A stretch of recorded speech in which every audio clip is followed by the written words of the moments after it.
طارق صاحب جی، حافظ صاحب کے خیالات الیکشن کے متعلق کافی بٹر قسم کے ہیں، پتہ نہیں آپ حافظ صاحب کی چلیں اس بات سے تو ہمیں تقویت ملی ہے جو انہوں نے فرمایا ہے کہ 5 سال تحریک چلائیں گے. 5 سال آپ تسلی سے حکومت کریں. انہیں بھی اس بات کا یقین ہے کہ حکومت 5 سال چلے گی انشاءاللہ، اور چلنی چاہیے. یہ روایت جو ہے ان کے مارچ اور دھرنوں کے لیے آپ سبیلیں شیلیں لگائیں، لیکن وہ 5 سال کا پورا فیسیلیٹیٹ کریں گے. اور تحریک انصاف ہو، مولانا صاحب ہوں، یہ ان کا ایک آئینی حق ہے، یہ احتجاج کریں. لیکن اسلام آباد کے جو شہری ہیں ان کے آئینی حقوق کو ہم احتجاج کا آئینی حق استعمال کرنے کی آڑ میں ہم انہیں پامال نہیں ہونے دیں گے.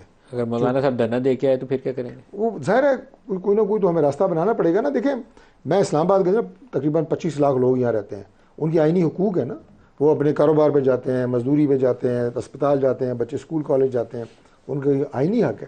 آپ کے احتجاج میرا آئینی حق ہے، یہیں سے شروع کیا تھا. 25 لاکھ لوگوں کے آئینی حقوق آپ سلب کر لیں. ووٹ کو عزت دو یہ کہ نہیں ہو مارچ سکتا. نواز شریف نے اسلام آباد سے شروع کیا تھا، پتہ نہیں اس وقت ضرور کریں، مارچ کریں، آپ جلسے کریں، احتجاج کریں، اس پہ کوئی اعتراض نہیں ہے. لیکن میں کہہ رہا ہوں کہ جو کچھ لوگوں کے بیان آئے ہیں نا کہ ہم اسلام آباد فتح کر لیں گے، اسلام آباد کو ہم محاصرہ کر لیں گے، فلاں کر لیں گے، تو وہ میں اس لیے یہ ایک جنرل بات کر رہا ہوں کہ اس طرح کی بات اگر کوئی اسلام آباد کے بارے میں سوچتا ہے تو اسلام آباد کے ریزیڈنٹس کو پروٹیکٹ کرنا یہ ہماری ذمہ داری ہے اور وہ ہم ادا کریں گے. کیا کریں گے؟ نہ اسلام آباد کو چوک ہونے دیں گے، نہ اسلام آباد کی سڑکوں کو بند کرنے دیں گے، نہ تعلیمی اداروں کو، نہ اسپتالوں کو، نہ دفاتر کو، نہ ہمارے جو دکاندار دن کو مزدوری کرتے ہیں، شام کو بچوں کو کھانا کھلاتے ہیں، نہ ان کے کاروبار کو تباہ ہونے دیں گے.